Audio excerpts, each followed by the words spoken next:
हम भ्रष्टाचार खत्म करेंगे, हम अपने गांव का, हम अपने शहर की स्थिति सुधारेंगे।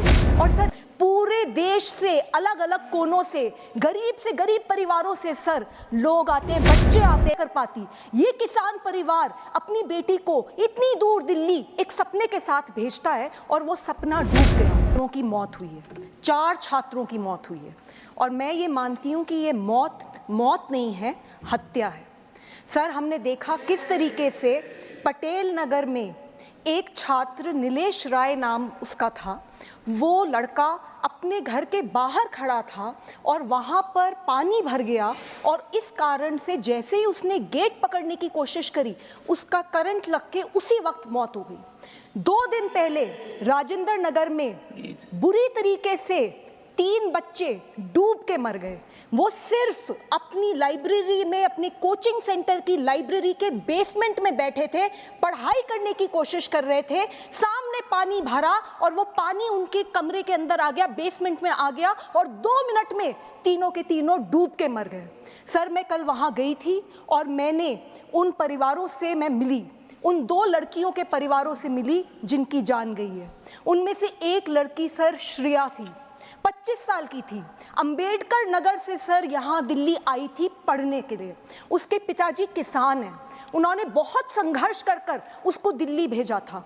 उनका एक ही सपना था कि मेरी बेटी आईएएस अफसर बनेगी, मेरी बेटी इस देश का नाम रोशन करेगी। सर हम देखते हैं कि किस तरीके से इस देश में ऐसी बहुत बेटियां हैं जिनको ये सहूलियत नहीं मिल पाती, जो अपने सपने नहीं पूरे कर पाती। ये किसान परिवार अपनी बेटी को इतनी दूर दिल्ली एक सपने के साथ भेजता है और वो सपना डूब गया।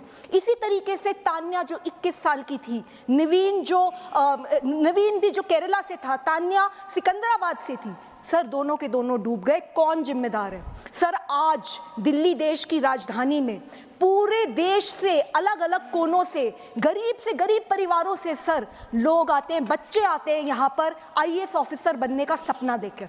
सर वो सिर्फ अपने लिए नहीं आते, वो एक ऐसा सपना लेकर आते हैं कि हम इस देश की गवर्नेंस में बदलाव लाएंगे, हम भ्रष्टाचार खत्म करेंगे, हम अपने गांव का, हम अपने शहर की स्थिति सुधारेंगे।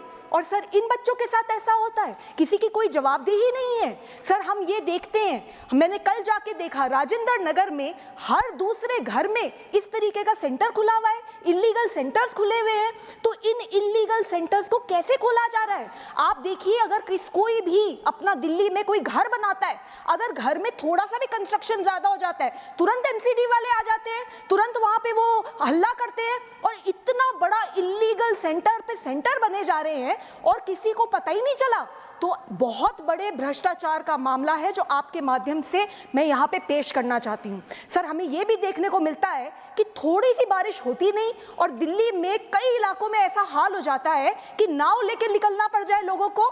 तो ड्रेनेज सिस्टम को कौन साफ करेगा? क्या दिल्ली सरकार और एमसीडी की कोई जिम्मेदारी नहीं है? सर मैं ये आपके माध्यम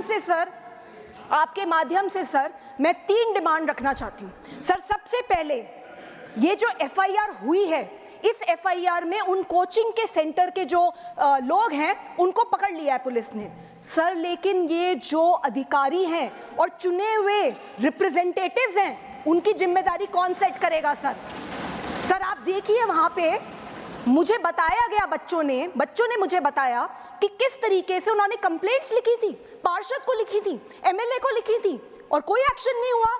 तो जो एफआईआर हुई है उसमें पूरी तरीके से जांच होनी चाहिए और ये जितने भी अधिकारी हैं इन सब के ऊपर सख्त से सख्त कार्रवाई होनी चाहिए। एक ऐसा मैसेज देना चाहिए कि आगे किसी की हिम्मत ना हो इस तरीके का लापरवाही या भ्रष्टाचार करने की।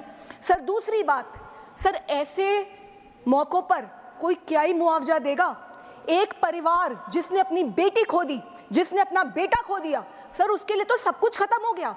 मैं कुछ भी कह दूं, हम सब मिलके कुछ भी संवेदना प्रकट कर दें, हम उनका कोई भी खामियाजा नहीं कर सकते, हम उनकी संवेदना प्रकट ही नहीं कर सकते सर, वो इतनी पीड़ा में है। लेकिन दिल्ली सरकार का फर्ज बनता है कि 1-1 करोड़ का कॉम्पनसेशन एक बच्चे को मिलना ही चाहिए। तीसरी बात सर हम ये देखते हैं इतने सालों से यूपीएससी की तैयारी करने के लिए दूर दूर जगहों से दिल्ली में बच्चे आते हैं, पर अभी तक दिल्ली सरकार ने इस तरीके के पीजीज को, इस तरीके के कोचिंग सेंटर्स को रेगुलेट करने के लिए कोई कानून नहीं बनाया। यूपीएससी की तैयारी करते हुए जो बच्चे हैं या बाकी एग्जाम्स की तैयारी करते हुए जो बच्चे हैं, उनके वेलफेयर के लिए कोई स्कीमें नहीं बनी है, कोई गाइडलाइंस नहीं है। ये सारी की सारी गाइडलाइंस होनी चाहिए। सर, अंत में इतना कहना चाहूंगी, मैंने देखा है सर, दिल्ली में देखा है मैंने बहुत बार कि एक 100 मीटर की सड़क बनती है और उसके ऊपर 4 नेता आ जाते हैं, हमने बनाई, और उसके बाद प्रचार पे प्रचार होता है, हमने 100 मीटर की सड़क बना दी जी, बहुत बड़ी सड़क बना दी जी। और इतना भी देखती हूं कि जब वहां बोर्ड लगता है ना कि किसने सड़क बनाई, उस पे भी लड़ाई हो रही होती है कि नहीं यहाँ पे मेरा नाम लगेगा।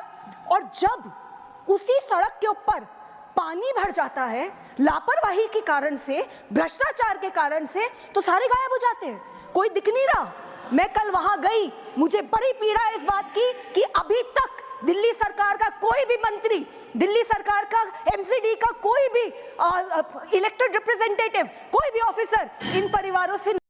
रोजाना खबरां नाल जुड़े रहने ਲਈ चैनल ਨੂੰ सब्सक्राइब करें ताकि हर प्रकार की खबर ਤੁਹਾਡੇ ਕੋਲ जल्दी पहुंच सके।